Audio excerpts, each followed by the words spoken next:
you know, we can talk about. I don't know that I believe in love at first sight necessarily, but it could be that. I didn't know what the audition situation would be. I didn't know, if it was going to be a reader, or if I'd be working with people who had already been cast. Because I was cast 2 weeks prior to the rehearsal starting, so most, if not all, of the show had been cast at that point. Most of it. So I come into the office, and just as I'm entering the waiting room, Maggie comes out of what is clearly the Orphan's home cycle audition room with another guy. And since I think I knew at that point they were looking for the Horace, I was like, oh, I bet that's the person who's playing Horace's wife. I bet the actress who's been cast is reading these auditions. I bet that's her. And if it is, I'm in trouble. I'm in trouble. I didn't notice him at all. Nope. No, it was not a mutual experience.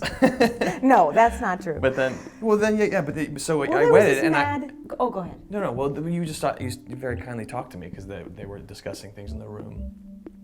So after you very graciously said goodbye to that fellow, we just sort of struck up a conversation.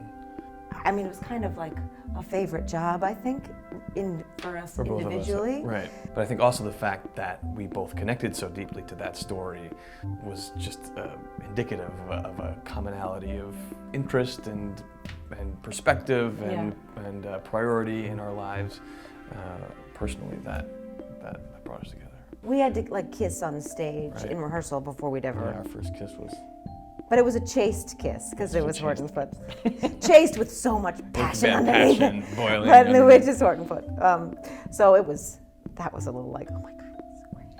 I have to say too that Michael Wilson and Jim Houghton sort of being behind the whole thing reassured me. I was like, well, these men I admire as much as I could admire anyone in this crazy business, and the fact that they, chose Bill. Maybe Thank you, Jim Houghton. Maybe my instincts Wilson. are pretty good.